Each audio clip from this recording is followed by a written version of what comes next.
Hello, and welcome to our the CPD lecture series, Spring Lecture Series 2024.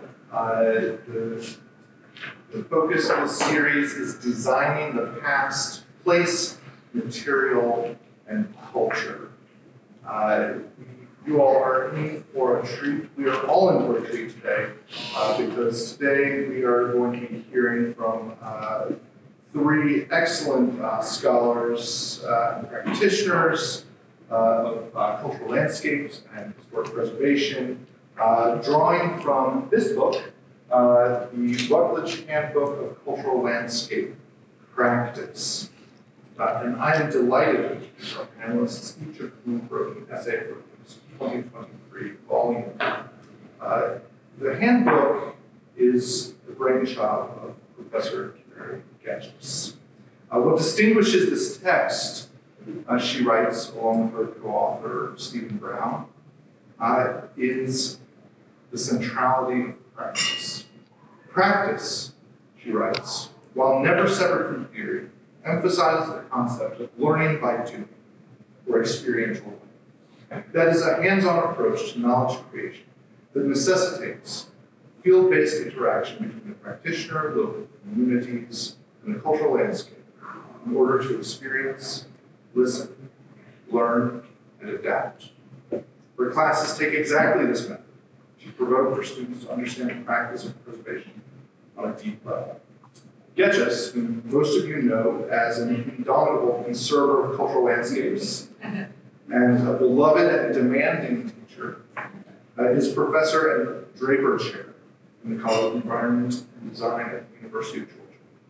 Prior to moving to the academy, she taught at Clemson before she arrived here, before we were fortunate enough to draw her here. Professor Goetcheus worked in both the public and private sectors as a preservationist and as a licensed landscape architect. As a historical landscape architect with the National Park Service in Atlanta, Georgia, and Washington, D.C., Goetcheus worked with the Cultural Landscape Inventory Program. She's been the primary author of numerous cultural landscape reports, documenting spaces as varied and significant as Cowpens National Battlefield, the Klondike Gold Rush National Historic Park, and Fort Sumter. She earned her BLA from Utah State and her MHP degree from the program in which she now teaches here at the university. James Reed is also a full professor teaching in the Historic Preservation program at UGA, where he has taught since virtually the inception of the program and from nearly the moment he received his law degree from UGA. We won't begrudge him his undergraduate degree from Chapel Hill. He was the longtime former program coordinator of the MHP program, president and current Secretary General of the Committee on Legal, Administrative, and Financial Issues, and a member of the Committee on Shared Built Heritage, both of ICOMOS, the International Council of Monuments and Sites. He's also a fellow and legal advisor of U.S. ICOMOS, serving on the executive committee. He has worked on preservation issues almost literally all across the globe. In Eastern and Southern Europe, in Central Asia, Africa, the Middle East, and the Caribbean. Professor Reed is currently a board member of the United States Committee of the Blue Shield and a past board member of the Lawyers Committee for Cultural Heritage Preservation, the Georgia Trust for Historic Preservation and Preservation Action. In 2016, President Barack Obama appointed Professor Reed to the State Department's Cultural Property Advisory Committee. And finally, in 2019, Reed was awarded the Ann Webster Smith Award for extraordinary and sustained achievement in support of conserving the world's cultural heritage by U.S. ICOMOS, the United States Committee of ICOMOS.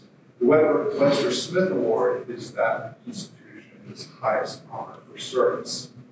And finally, I'd like to introduce our guest, Elizabeth Sargent.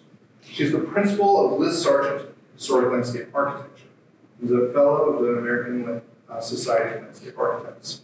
Sargent is an award-winning historical landscape architect with more than 25 years of experience preparing cultural landscape reports, master plans, concept plans, and National Register nominations for significant historical sites throughout the United States.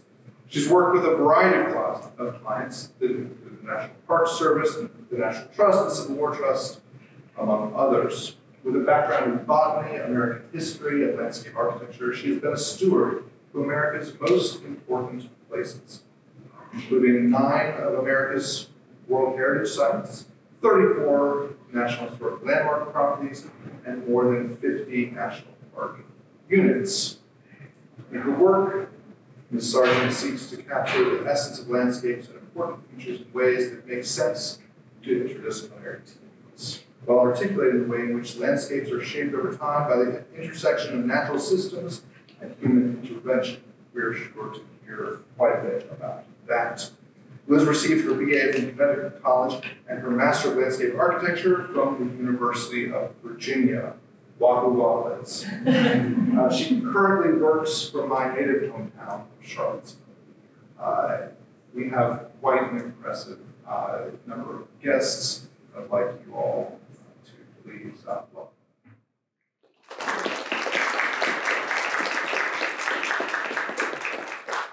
Can everyone hear me okay? Yes.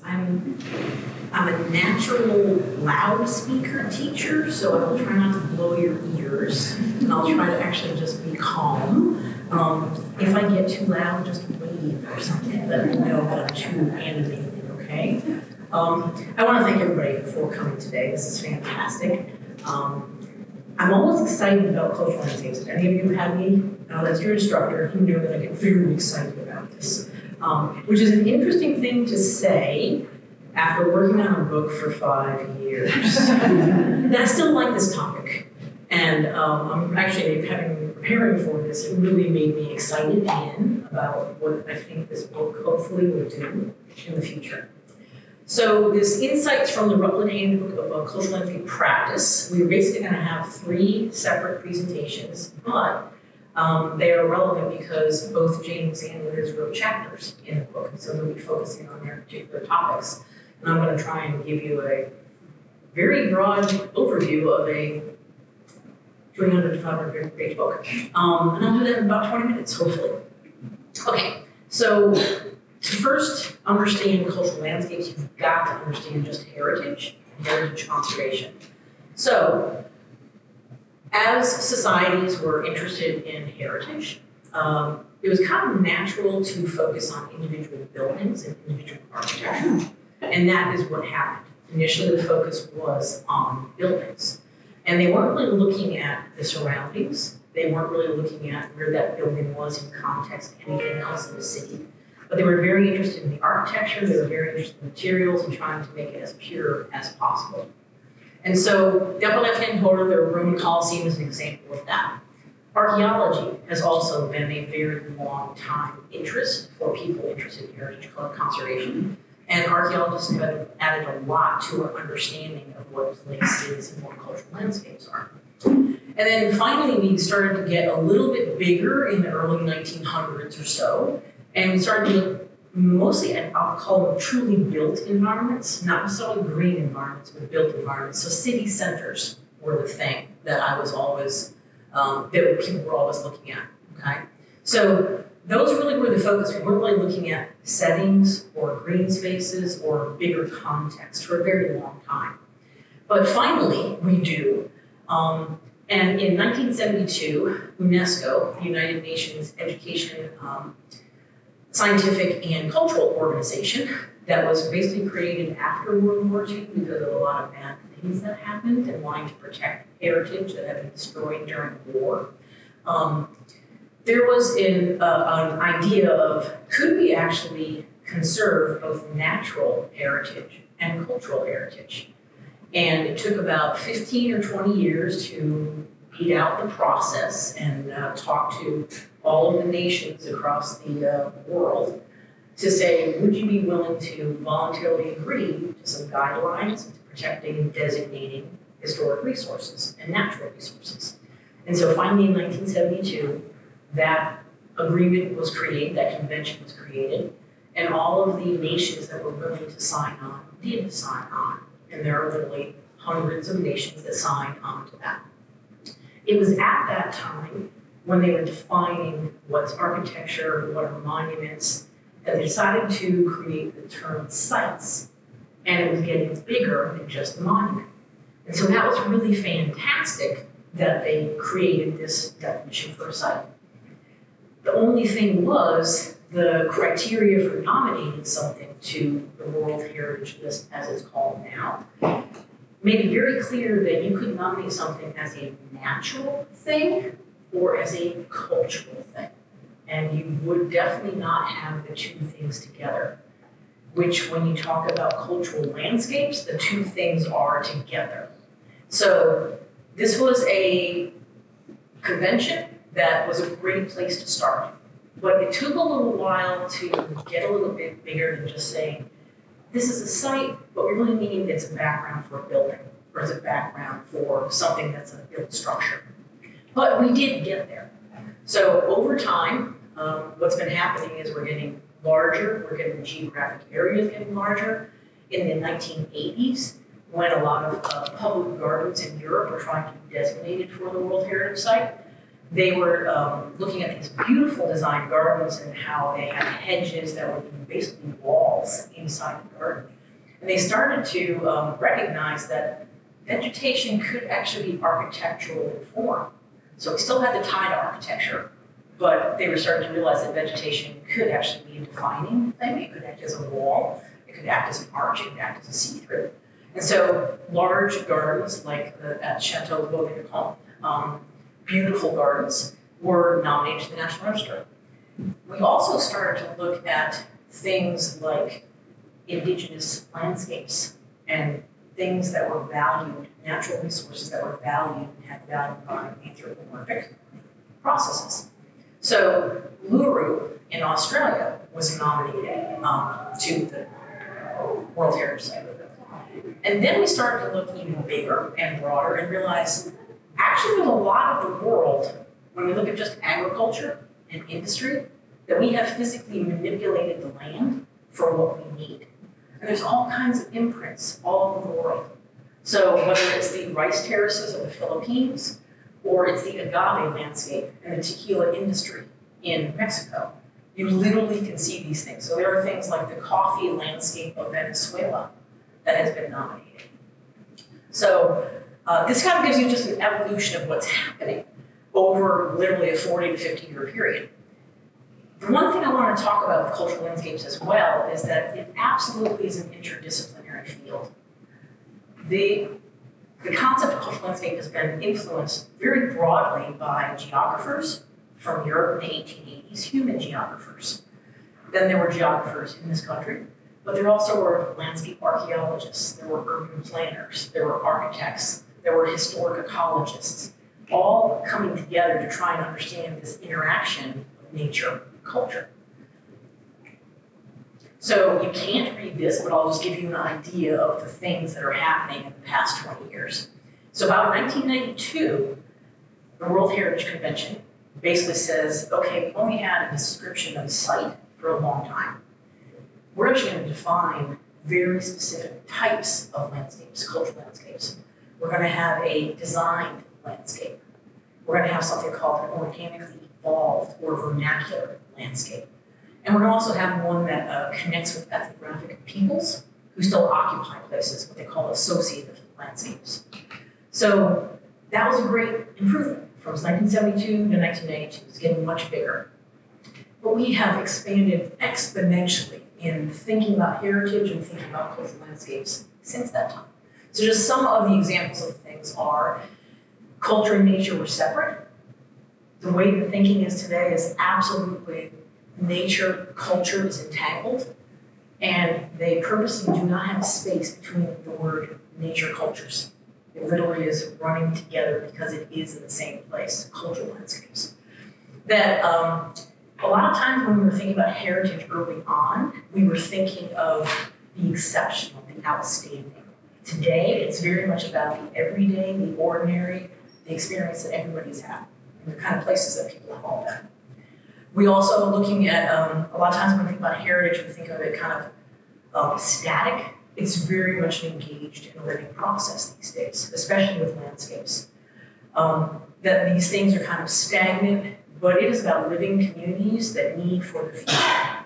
We're looking at resilience, we're looking at sustainability, we're looking at climate change. So there has been a kind of a wholesale change in about 20 years of not only what heritage is, but then how cultural landscapes play a role in that. And in general, there are, you can say, 3 ways that we can look at a cultural landscape. The older version of this is cultural landscape as a place. So for example, this rural farmstead, beautiful image. It has some really great architecture, some barn architecture, some housing in there. And you can see the open prairie area, you can see the fields, you can see the woodlands. If we were going to, so we have specific things we could say make that place. It's the structures, it's the open spaces, it's the vegetation. This is the kind of thing that we've been doing for a very long time of saying that something is, quote, special or it's ordinary, but it's a very specific place. We do this through inventory and nominating things in the National Register all the time. We're nominating places that have boundaries.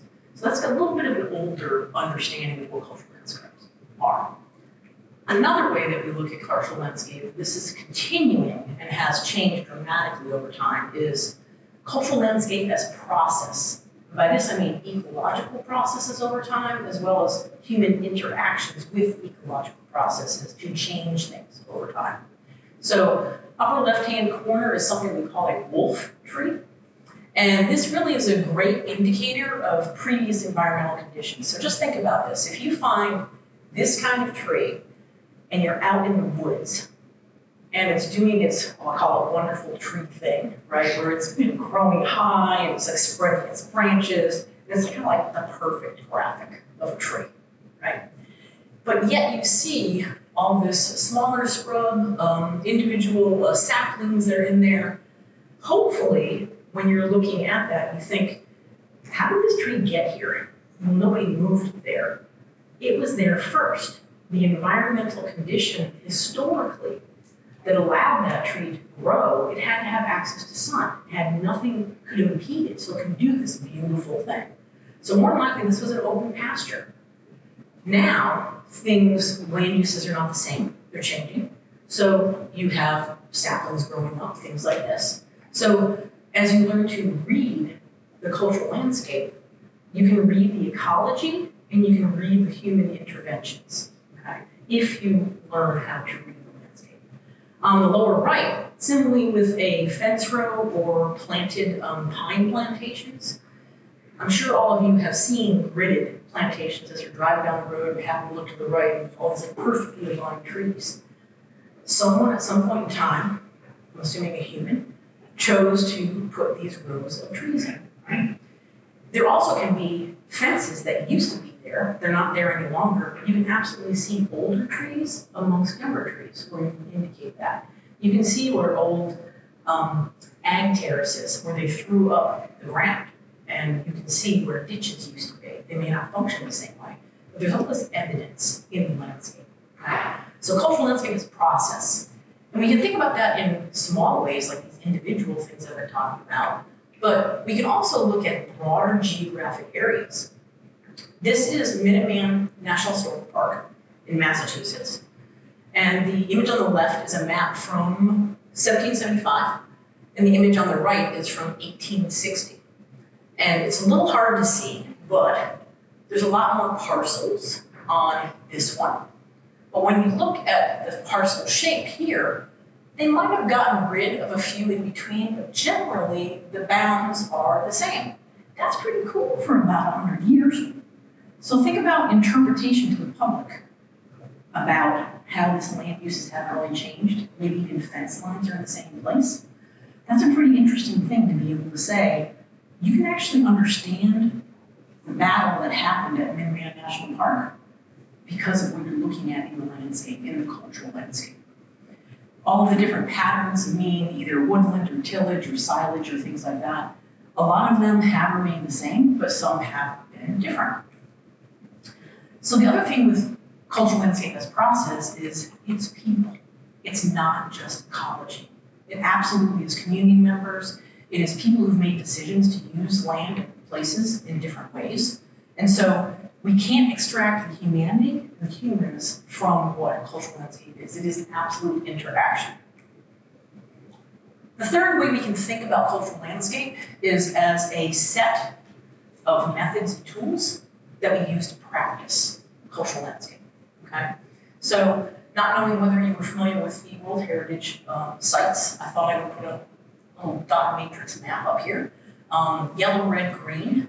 Red means danger, Bill Robbins, right? So we have problems, usually from war and conflict, of places that are endangered from that action. The greens, either they're circular and they mean a natural property, or it's a diamond shape with a cultural property. But they're literally throughout the world, right? So there are about 1,200 World Heritage sites that have been listed. 10% of those are cultural landscapes, designated as cultural landscapes. That's only been since 1992 that you can do that. The 1,200 that I'm talking about have been listed since 1972. So pretty amazing that 10% already are considered cultural landscapes. And as you look at some of the earlier ones that were forced to be either natural or cultural, it's quite clear that a lot of them are as well cultural landscapes. So again, you can't read this, but this is just saying that in 1992, when we finally moved from description of sites, we actually had a method, an approach by UNESCO to define a designed landscape, a vernacular landscape, and an ethnographic landscape. That was a big thing, trying to say, okay, we're looking at these different types. Should we look at them in a different way? Does each one have a different thing because it's designed or it's vernacular? The answer is actually yes. So some other methods that were being revealed over about a 20-25 year period were ICOMOS and the International Union of Conservation of Nature worked together. Actually, they worked together to help create the convention in 1972. But they have been working together on what we call the nature culture journey. Depending who hosts the conference, if ICOMOS, the cultural organization, hosts it, culture is first, culture nature. If the natural resource people are there, it's nature culture. On top of that, a lot of planning was occurring in the UK and Europe, and this landscape characterization, kind of early GIS. We wanted to make sure that the Roman ruins and any other early roads, et cetera, weren't just kind of lumped in and lost in the planning process, but they actually were highlighted as cultural landscape features. But you have to understand that these practices, methods, and tools were from like a lot of different disciplines, whether it was literary, writing about landscapes, whether it was landscape archaeology, whether it was from a biotic or hydrologic, geologic point. Everybody was writing about essentially landscapes that had this interaction. And so they came up with their own methods, their own tools, their own approaches to thinking about these different places. National Park Service in this country created a process. And they basically said there's a process of you do historic research, you go out to the site, you do existing conditions, you analyze it, you assess it for its historic significance, and then hopefully you do something with that. And the way that you do that is you kind of deconstruct what you're seeing, and let's make it easier and say, just look at the natural systems. What's it telling you? Why would they come here to begin with? Look at the land uses, the circulation, the topography, the vegetation. So there's a very specific method that we use in the United States. A lot of these conversations have been happening internationally for a long time, and they certainly work with one another, they share with one another. So all of that information is literally at the very beginning of the book to kind of orient and give context. But then we wanted to have a section that talked about all of these different policies and guidelines and conventions that all of the countries internationally said, we think that's a good idea. Let's all sign on the dotted line, and we promise to try and protect whatever it is. And so we wanted to make sure that anyone looking at cultural landscape, we could look and see over time how things change. So a little bit of the evolution that I was telling you about. So what we did is we kind of created these phases of how the different doctrines changed. There was the initial, just heritage, then landscape coming out of monuments and buildings. And now, as I said, it's just broadening hugely. So we actually were able to get people from all of these regions, literally the polar regions, to talk about cultural landscape. You wouldn't think that that's a cultural landscape, but it absolutely is. Very different than the equatorial landscape. Then we had people from different countries tell us, what kind of laws and precedents and guidelines do you have to protect cultural landscapes? So people from Russia, from South Africa, from Korea, from all different countries, we wanted to make sure that there was that kind of examples inside the book. So we made sure we had that happen.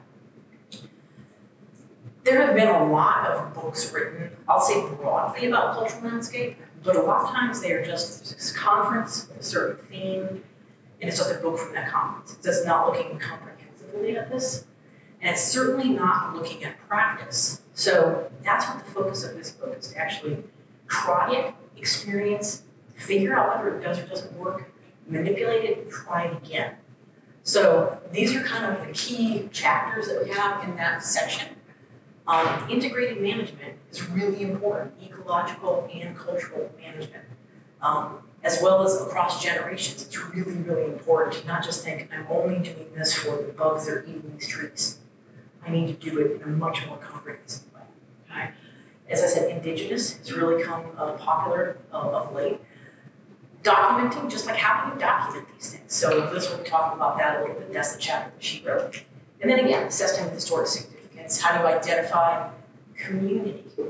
And over the decades, over the centuries, how communities have interacted with this place, with this landscape. The legal framework, which James will be talking about a bit.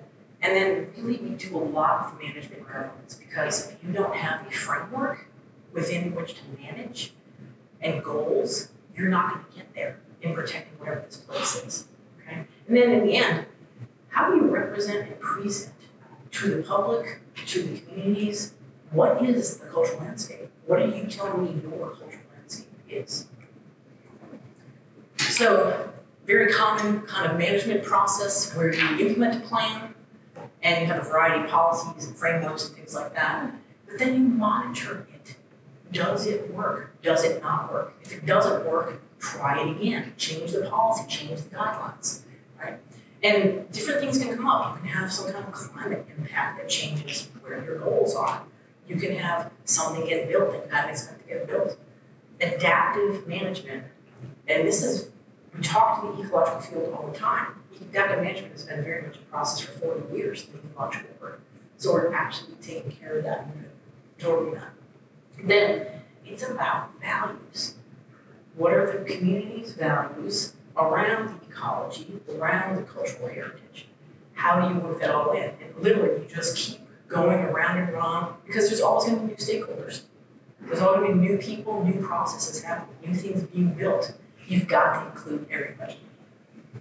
So this experiential that we had, we wanted to make sure that we got as many different places and kinds of projects as we could into this book. So I'll read you a few of the places that are being talked about here. Outer space, Moon and Earth's orbit. Yes, that is a cultural landscape. And you may think that's really quite funny. I also know that a Walmart parking lot is a cultural landscape. If these are things that we demand as humans, we represent them in history, we design them a certain way, we build them a certain way, they represent us. You may not value that, but it is true. A lot of people will say ranch houses, how could those possibly be valuable? They're actually like, I think what you were all probably from the age where it's like hip now, wow, mid-century modern, right? Those are the things that I grew up in, so how could that be historical? Space, we have to think about things in a very, very different way. The cultural landscape of the maritime landscape, the maritime world, not just where the land meets the water. All the shipwrecks, all the ecological change, that is all cultural landscape. So why can't space be cultural landscape? It absolutely is. Australia's been doing a lot with space for a long time. A lot of rights-based heritage, indigenous language activism, things like that from New Zealand. There are reclamation projects, agricultural and pastoral projects, truly historic garden projects from Korea, orchard landscapes, different ways of doing community engagement than in other areas. Spiritual, religious, and historic landscapes in China. There's several different parks that are doing some pretty amazing things. Water systems, historic urban landscapes. So anything that's been manipulated by humankind over time is a cultural landscape. So pretty much everything you go through on a daily basis is a cultural landscape, whether you recognize it or not. So we end with the cultural landscape challenges. What are opportunities? What directions are there going into the future? So the one thing that seems to be on everyone's mind is climate change. Hence the international look at 2023 and the $250 billion effect from natural causes, damage that we have to think about, and how do we deal with that with cultural landscape. The National Park Service in 2017 started to look at climate change and cultural landscape and what can we actually do about this. There are really hard decisions to be made with climate change. Definitely not easy. So when we first were thinking about climate change, and I would say with more architecture and historic monuments, we're like, we'll just move them. You can't move a cultural landscape. So what can you do? You can try to minimize the impact. You can be like Venice, Italy, and you put walls up, and you hope the walls are big enough. I don't think they're going to be long-term, and that's a lot of money. And what if it breaks down? There's a lot of life lost, a lot of culture lost. But you can do nothing. You can document it, knowing that you can't save everything. And somebody has to decide what has priority and what doesn't have priority. And we should all have a role in that. Do you interpret what that change is for the public so they understand what's going on? So there was a lot of work that was done early on with climate change and cultural landscapes. How do we use digital technology? We already are doing a lot of great stuff with analysis, but everything from drones to typical GIS, GPR, LiDAR, right, photogrammetry. This just happens to show both the historic image, 1899, of this kind of nice garden in Savannah, and LiDAR that absolutely shows, once you turn the trees off, absolutely shows a lot of things are being found these days, especially in the Amazon, of old Mayan ruins and various things that we did not know because the jungle was so thick that are there. We are finding so much stuff that's been created across this world, and we had no idea. They're crazy. Sustainability. We have the United Nations Sustainable Development Goals. And anything that we do with cultural landscapes, with heritage, has got to be connected to sustainability. Not to just kind of protect it as its own thing, but in a bigger picture. We've got to think about this. We also need to think about war and conflict. There's a lot of damage that goes on with not just buildings and monuments, but the land itself. There's a lot of, I'll call it subsidiary damage, but there's a lot of looting. This image happens to show a really historic area that had Greek, Roman, Persian, all kinds of things, layers and layers of development. And looters who knew this like larger area than I think the scientists were really looking at, until a lot of looting happens, right? Collateral damage, deliberate damage, right? Trying to erase cultures. So then what kind of legal protections could there be? What kinds of post-conflict construction or management might happen? But these are things that we have to be thinking about because we already are experiencing it, but we've experienced it before. And finally, no one ever likes to talk about economics, or politics. Those are really, really big pieces of policy, of guidance, that kind of stuff. So we have to talk about it. So one of the things that has been happening in the ecological, natural world for quite some time is something called ecosystem services. I don't know if you've heard of this, but basically it means, a good example is a wetland.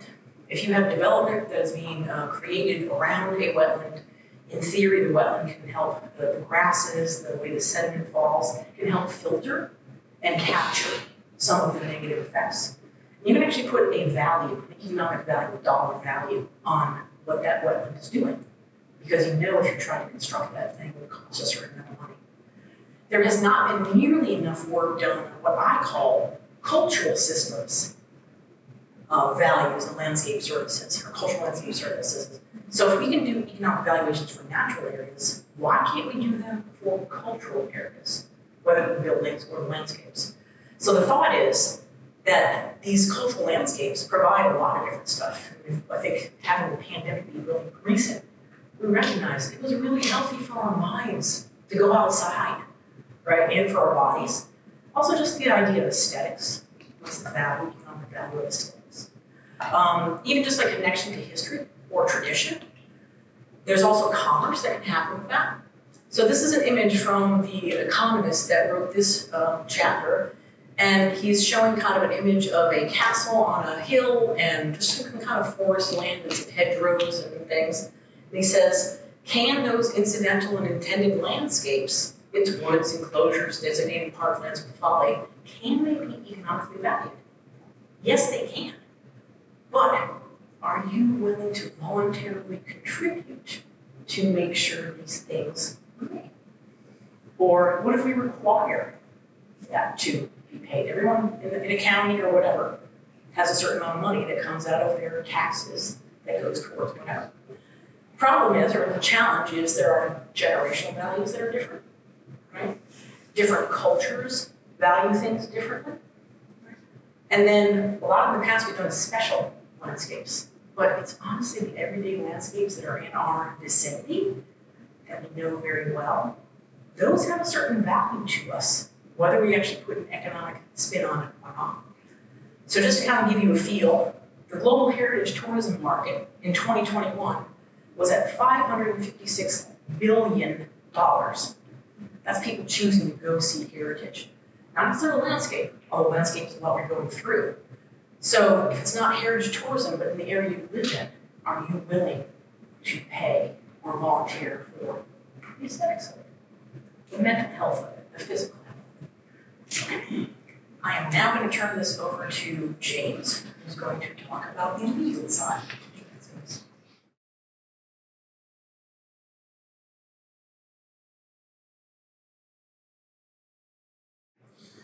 Thank you.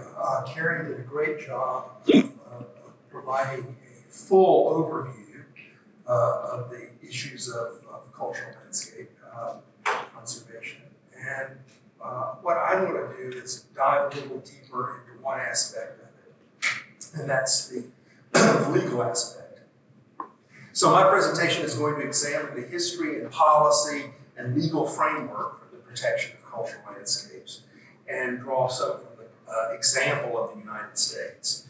I'm going to try to address international policies and instruments and their application at the national, state, and local levels, as well as unique American applications of conservation practices. The development of the legal protection of landscapes is a relatively recent phenomenon, as Cari mentioned. While some earlier European examples can be found, it's not until after 1900 that we began to find the development of national laws addressing landscape. These early laws generally focused on scenic beauty or natural resource protection. As national laws evolved in the 20th century, landscape protection took three different approaches. The first was the protection of nature through parks and reserves, the protection of historic monuments that reflected the beauty of the landscape, and linking landscape protection and to land use and planning law. International law has seen a similar evolution in the case of landscape protection. Early soft law instruments that address landscape seem to focus on beauty of the natural setting which needed protection. It's only been since the 1990s that the recognition of the human dimension of the landscape has been a key component of legal instruments. Contemporary approaches to protection of the cultural landscape generally focus on two areas. The first is the protection of the integrity and the accessibility of the landscapes without freezing them, recognizing that they evolve over time through natural processes and human intervention. The second approach is the recognition and protection of the rights associated with culture and the natural environment, including those of access, participation in the development of plans and policies, and recourse to the legal processes when these rights are violated. Several areas of the law are implicated in landscape protection, and those include the addressing protected areas, sustainable development, and human rights. The protected area designation was the first of these, which began with a focus on the protection of what was then perceived as untouched or pristine landscapes. Its subsequent evolution included the preservation of impressive landscapes epitomized by the national park movement, and concern for ecosystems and species disappearance, and the gradual realization that individuals and communities are valued stakeholders and are integral to the protection and management of many landscapes.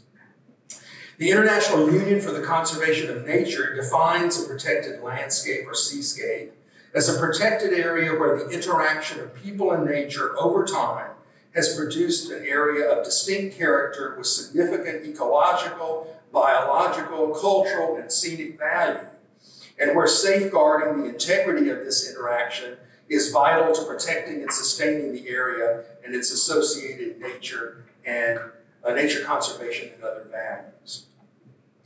Another area of law and policy relevant to landscape conservation is sustainable development, a principle that recognizes the protection of natural and cultural resources in the context of addressing social and economic concerns of humanity. This was first articulated in Our Common Future, which is also known as the Brundtland Report, which says sustainable development is development that meets the needs of the present without compromising the ability of future generations to meet their own needs. The most frequently employed tool from this area of the law is the environmental impact assessment, which examines the positive and negative impacts of a proposed project on the environment. Many national and international legal instruments provide for the use of this tool to ensure decision makers take into account the environmental impacts of development projects. A third relevant area of the law for landscape protection is human rights, both substantive and procedural, including the right of the public to access information on policies and projects that affect the landscape, to participate in decision-making as well.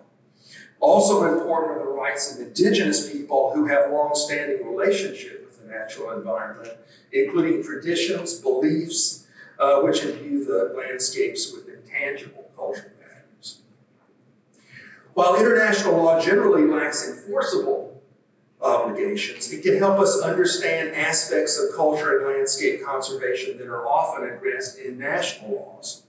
Both UNESCO and the European instruments can be helpful in this regard.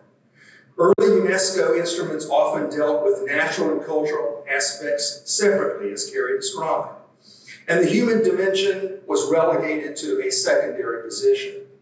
These instruments tended to focus on preservation, conservation, and restoration, although the 1976 recommendation concerning the safeguarding and contemporary roles of historic areas did recognize the role of citizens along with local and regional planning authorities. The 1972 Convention for the Protection of World Natural and Cultural Heritage, known as the World Heritage Convention, has been regarded as a driving force for the protection of culture and natural heritage globally. Although the convention focused internationally and intentionally on important sites, it also called on state parties to identify, protect, and conserve the cultural and natural heritage situated on its territory, whether universal, national, or even local value. While listing both cultural and natural heritage was included, separate site selection criteria were initially adopted for each of those categories. There was no explicit mention of landscapes. It was not until 1980 that the operational guidelines added a reference to mixed sites. The guidelines did not include cultural landscapes until 1994.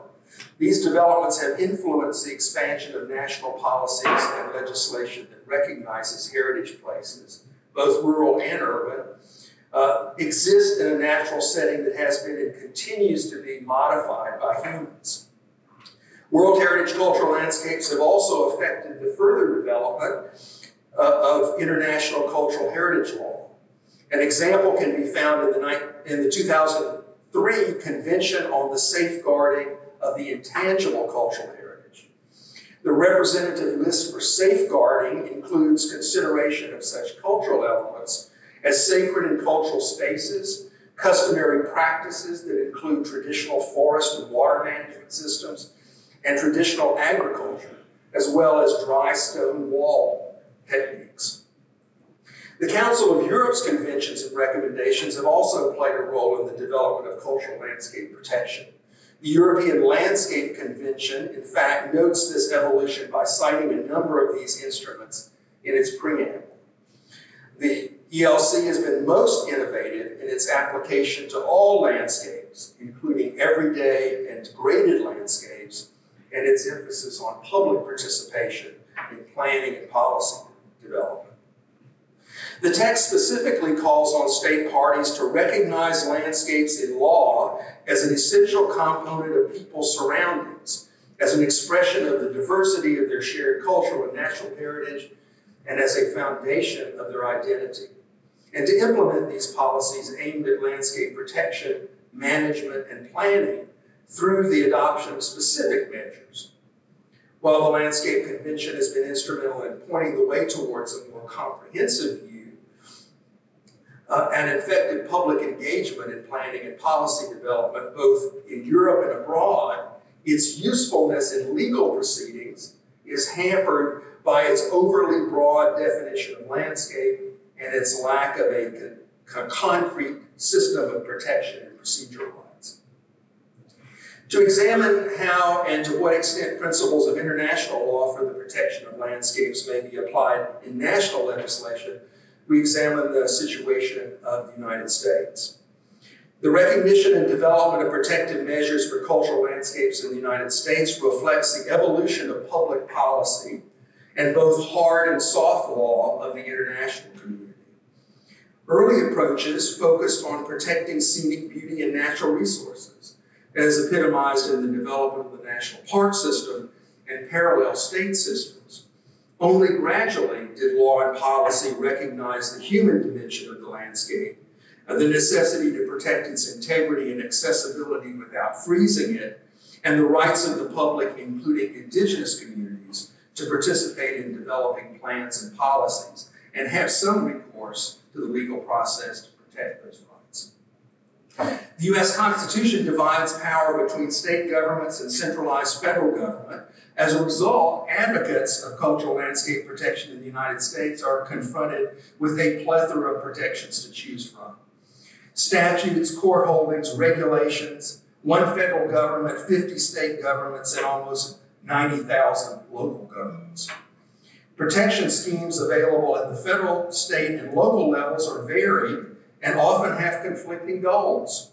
Landscape protection may take the form of mitigation of drastic changes over time, consultation management among a plurality of stakeholders, intervention in commercial projects, and the development of organizational partnerships. In addition to the relief and remedies available under formalized statutes and zoning regulations, common law easements and contract law drive comprehensive protection of cultural landscapes. Because of the complex regulatory framework, landscape protections efforts frequently take on a persuasive or aspirational tone rather than a strict mandate for stopping change, enacting management requirements, and deciding on long-term care. Landscape preservation necessarily includes more parties, activities, ongoing use, and flexible concepts of protection. Goals for landscape preservation regulations may emphasize the activities taking place on the landscape or conservation of specific features, the needs or goals of multiple groups, or other tools according to the goals identified by advocates. While the national government can directly protect federally owned cultural landscapes, these measures involve a complex system of environmental assessment to encourage decision makers to consider the impact of development projects on designated resources. Where private properties are involved in public projects, the federal approach employs financial or other incentives to achieve desired standards. It is primarily at the local level, however, that privately owned resources are subject to direct regulation through land use and planning law. Non-governmental organizations like land trusts have a large role in cultural landscape protection in the United States, either alone or acting in partnership with government. And private tools such as conservation easements are important components of the protection regime. Due to the separation of powers and the strong protection of private property rights, there remains areas where cultural landscape protection can be enhanced. For example, through the recognition of everyday and degraded landscapes and increased engagement with Native Americans and recognition of their approaches to the management of traditional landscapes, among other areas. Landscapes have long inspired preservationists to save natural and cultural resources for the future, but have categorized cultural resources differently over time due to the expansive nature of the landscape as a resource and the number of stakeholders. The history of cultural landscape protection law and the significant shifting nature of landscape preservation highlights the need to continue developing the vast array of values, ideas, goals invested in the landscape by advocates of natural, ethnological, archaeological, historic, and traditional cultural heritage. Thank you.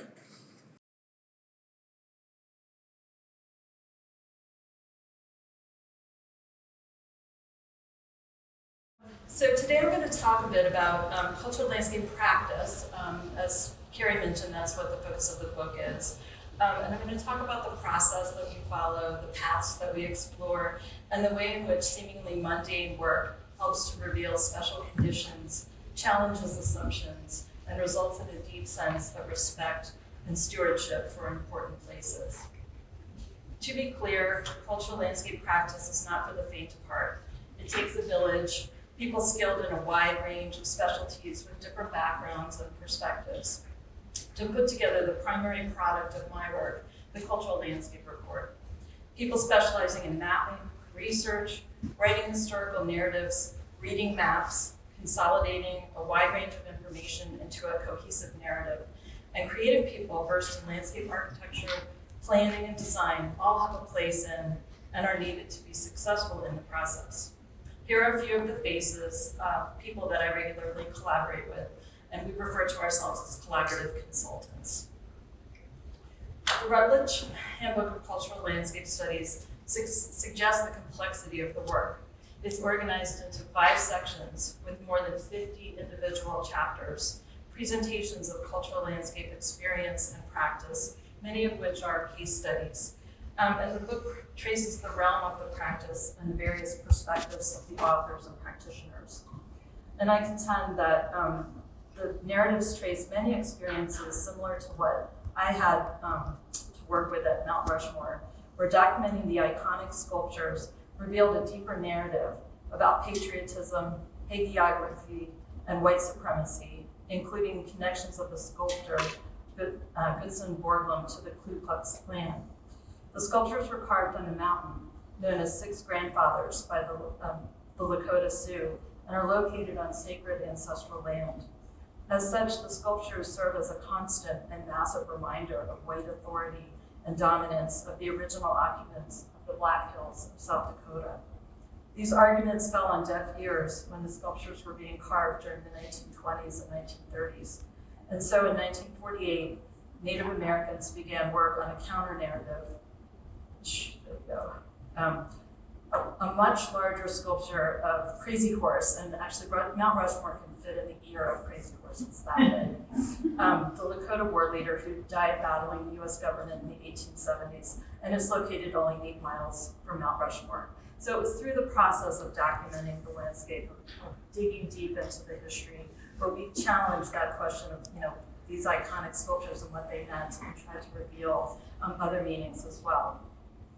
I also just wanted to mention when Cari was talking about the different types of technology that we're using today, this was the first instance where I experienced a full laser scan. So they went and scanned the entire sculpture of the mountain, and the picture on the lower right is a 3D print of the sculpture. So, I think a piece of George Washington's ear or something fell off, and so they wanted to scan them and get that information in case other things happened. My chapter in the Routledge Handbook is titled Documenting Cultural Landscapes. It is more of a how-to than a case study and talks about the foundational work that is essential to all cultural landscape studies. I liken documentation to the base of a pyramid as shown. While it may suggest dry and somewhat boring connotations, it is the work done in this process that allows for an understanding of the importance of the place and the identification of stories worthy of telling and preserving. And so that's why my talk is titled Sacred and the Profane. So I feel like this is the profane aspect, and then you're allowed to reach up and try to touch the sacred. Research is first up on the list of key tasks. We are greedy in wanting to look at all records that relate to physical history, similar to those listed on the slide, especially historic maps, plans, and photographs. We emphasize physical history with social history as a subset of the investigation. The other base of the pyramid is field investigations. We travel to all parts of the country to document the features that together make up the landscape. We use maps, cameras, and measuring devices to collect information about each individual feature and how they relate to one another into larger systems and parties. The chapter talks about the various challenges encountered in the field, like mosquitoes, snakes, heat, cold, and other dangerous elements. You can see us with a full mosquito netting here, and I don't know if you can see, but we suddenly realized there was a large snake in that. So the information that we collect during research is used to document the site or physical history of the place.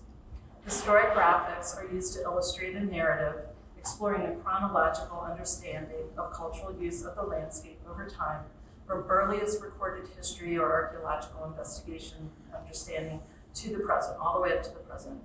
We also create what are called period plans or historic base maps that tell a story of change over time in a way that allows for easy comparison, such as these images of George Washington's Mount Vernon, which you can see trace the evolution of the landscape into the 20th century and the types of tools that we would use to create those at a similar scale and a similar rendering technique so that you can literally look at them, sort of like a children's book is how I refer to them. Understanding a place at numerous scales and from various, we work to understand a place at numerous scales and from various perspectives. We set the place in space, understand its relationship to a larger environmental and cultural context, and map key features such as hydrology to predict influences on the site when we're working on existing conditions. Then after we kind of understand that surrounding context, like a telescope, we zoom in on the project area and map it as a whole, while also parsing it into a series of landscape characteristics, the same ones that Cari showed us earlier, like circulation, buildings and structures, views and vistas, topography, natural systems and features, and vegetation. These categories are based on the guidance provided by the National Park Service in a document you can download online called A Guide to Cultural Landscape Reports, Contents, Process, and Techniques. Once we've documented both the history and the existing conditions of the site, we shift into the more sacred realm of applying what was learned to a framework of recognition and determining how the site should be appropriately managed over time. The analysis and evaluation is a process of comparing change over time in the landscape, identifying which historic features continue to reflect their historic origins and values, and where change has significantly altered the landscape. Places with a high degree of integrity or historic authenticity suggest preservation strategies, while places that may have changed significantly over time may offer opportunities to accommodate new program like a visitor center, parking, or interpretive exhibits. Treatment is the guidance afforded for how to accommodate the programming identified by the client, the opportunities emerging through the documentation and analysis phase, and to address contemporary issues and needs, such as accessibility, redirecting former management strategies, such as introducing a Native American's perspective to an ancestral landscape through consultation and connection. And this is a project in Indiana for a Native American site where we used a lot of consultation with different tribes to help us determine what should be the appropriate treatment in the future. And so I'm going to just talk a little bit about some project examples and how we apply these tools to our work. The first project I'm going to talk about is Angel Mounds, the one we just saw the treatment plan for. At Angel Mounds, we were charged with helping the state of Indiana State Museum and Historic Site System better manage a collection of Mississippian period, which is around 1125 to 1450, of Native American mounds and associated features.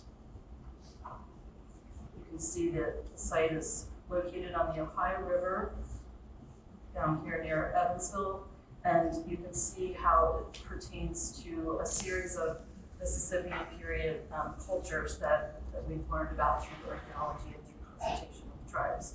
And the image on the bottom is one of the largest mounds in the country at Angel Mounds. Evidence of the history of the site has been gained over time through archaeological investigations, observation and measurement, and consultation with tribal nations. You can see the image, the map on the left is the archaeological understanding of where residences, the mounds, and spiritual sites were established. And then there's a whole environmental component to this where the Ohio River, which is on the bottom of the screen, has several terraces of land. So the lower terraces flood regularly. The middle terrace, where all of the mounds are located, flood less frequently, but do flood. And then where the green bubbles are is the third terrace, and that does not flood as much, and that's where they were growing corn, which they found evidence of in a certain type of furrow agriculture.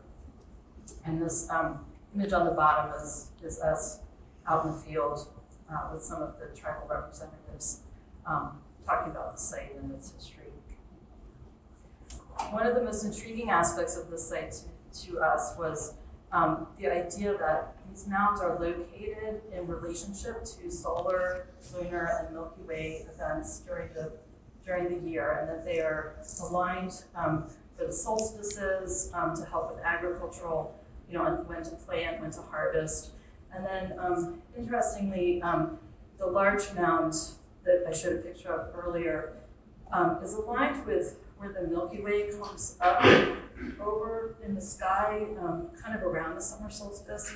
And based on consultation with the tribes, it's possible that they believe that that is the path of souls of the dead, and that the people who had died could get up on the mound and then ascend to the Milky Way during that period and join the path of souls and go to where the ancestors resided. And so there are archaeoastronomers who have figured out the alignments of these and have understood how each one relates to a solar or lunar event. There's actually every 13.6 years, there's a lunar pause, and that was also an interesting or important moment to capture. And so some of these are aligned with the lunar pause.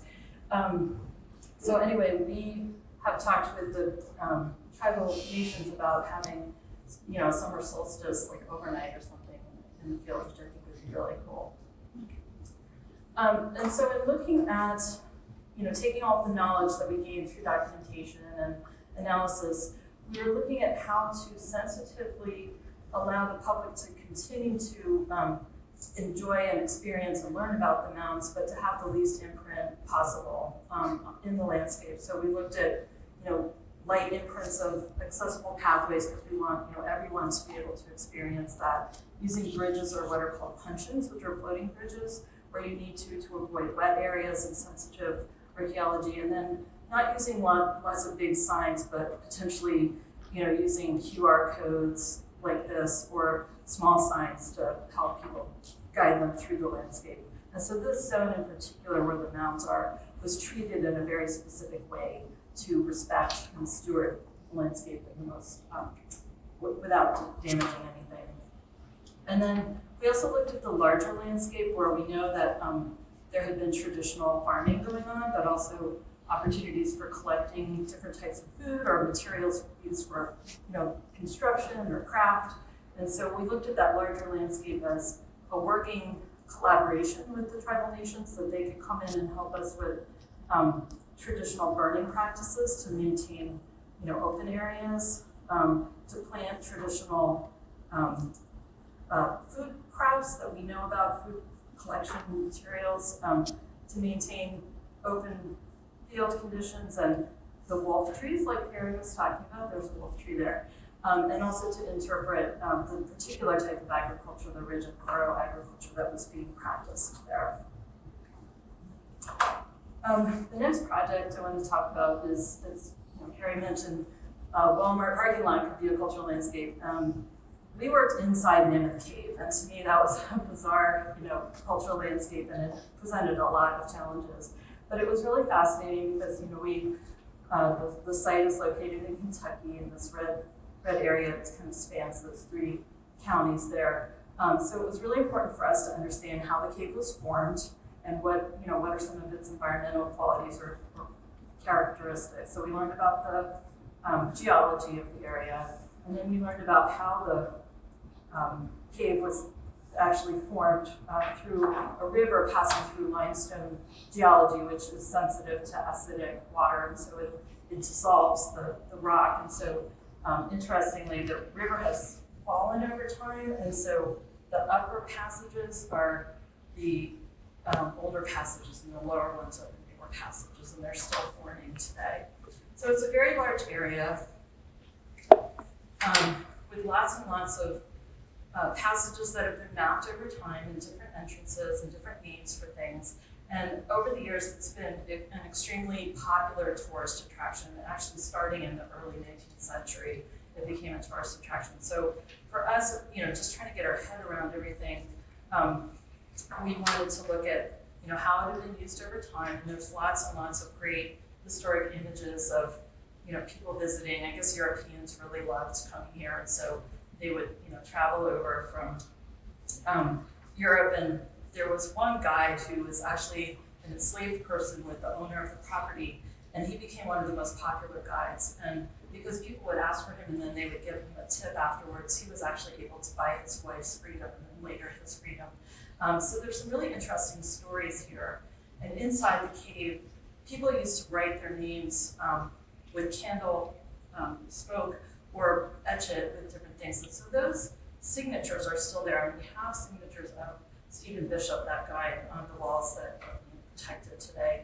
The other really interesting aspect of the cave history is that way before European Americans came and found this cave, Native Americans were using it to mine gypsum, which they used, we don't know exactly why they used it, but they might have used it to make paint for different purposes. And so we have evidence of those people in the cave with the reeds that they used for torches. There's some slippers, there's some carved boards, and then there's something called coprolites, which are fossilized species. So anyway, there's lots of interesting stories here.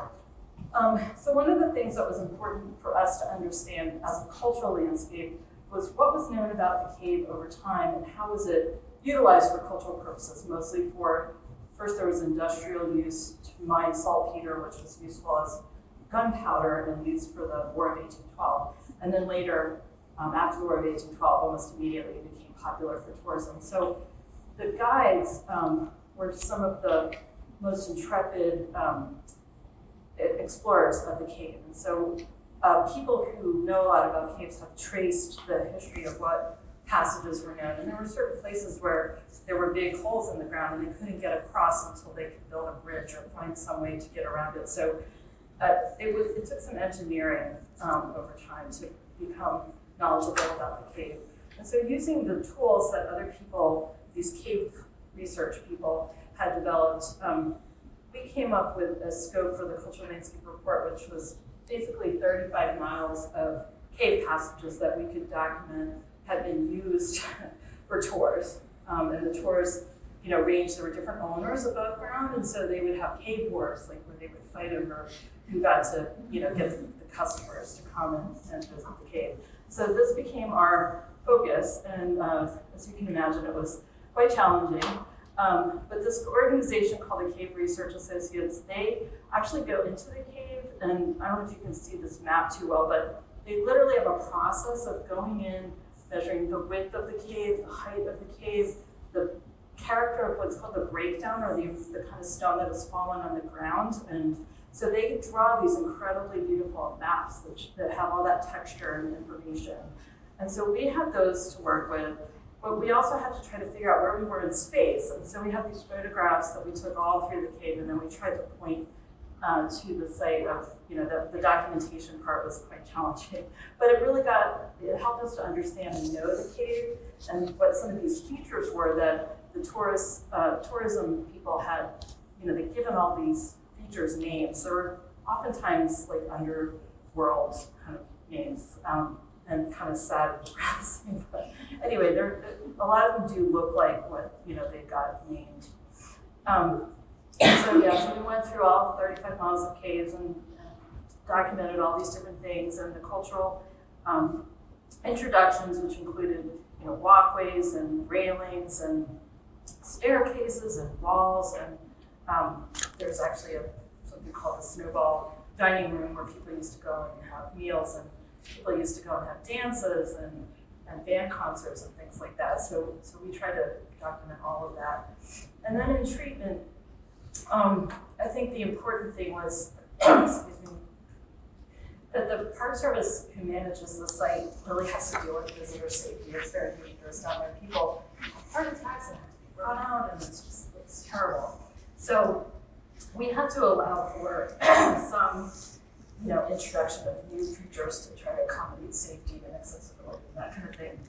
But we had to be very strong about, this is gypsum here, we need to protect that. Here's Stephen Bishop's signature, we need to protect that. And some of the historic features that, were used, like this is the snowball dining room here.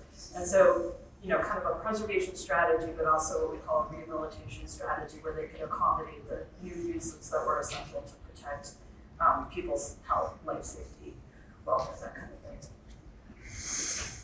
thing. And the last project I'm going to talk about is Fort Negley, which is in Nashville, Tennessee. And this is a Civil War fortification that the Union Army built during the Civil War.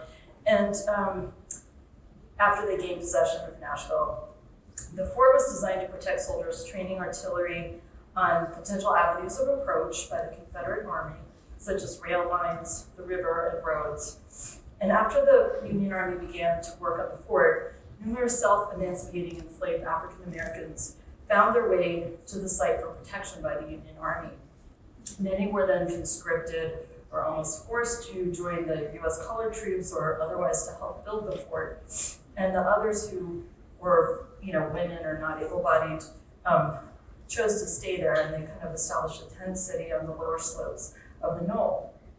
Those who enrolled in the U.S. colored troops, in part to gain food and clothing, because the Union Army was not very generous, were instrumental in the Union victory in the Battle of Nashville, and later were paid to locate hastily buried Union soldier casualties in the region and reinter them in Nashville National Cemetery. Many of those living in the tent city remained on site after the Union Army left and helped to establish some of Nashville's first African-American neighborhoods. These residents were not always treated with respect and were chased off the land when Fort Negley became a city park, and portions of their neighborhoods were later destroyed by not one but two interstates going through parts of their neighborhood during the 1960s, during the era of urban renewal, which was often used as a way to destroy African-American neighborhoods purposefully.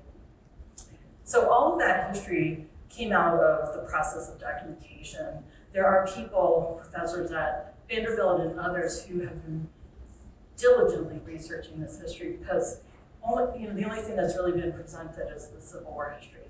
And the community really wants the rest of this to emerge. And so our project was an opportunity to start bringing those stories to bear on a master plan for the site, which I'm just going to show some images. So this is kind of a series of period plans that we developed to kind of understand who had been there and what, when, and where, and how the site evolved over time.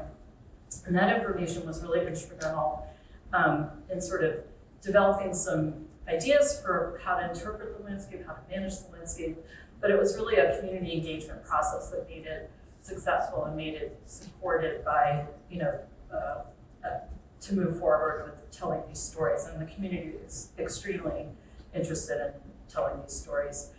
So the master plan resulted in some very beautiful renderings and some ideas about commemorating and honoring the people who lived in what's called the Bass Street neighborhood, also providing opportunities for people to walk the site and to learn about sort of the layers of history, the union history, the U.S. colored troop history, the community history, and sort of a series of intersecting paths. Where you intersect, you might learn about both stories and then be able to set off on a new journey.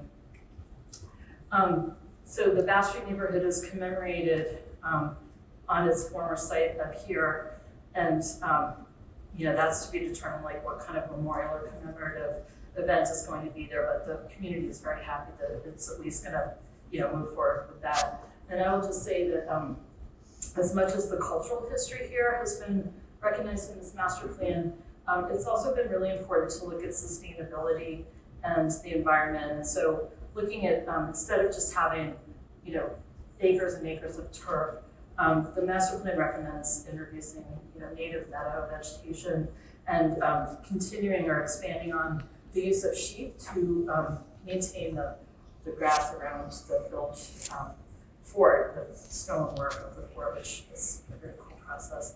And so that's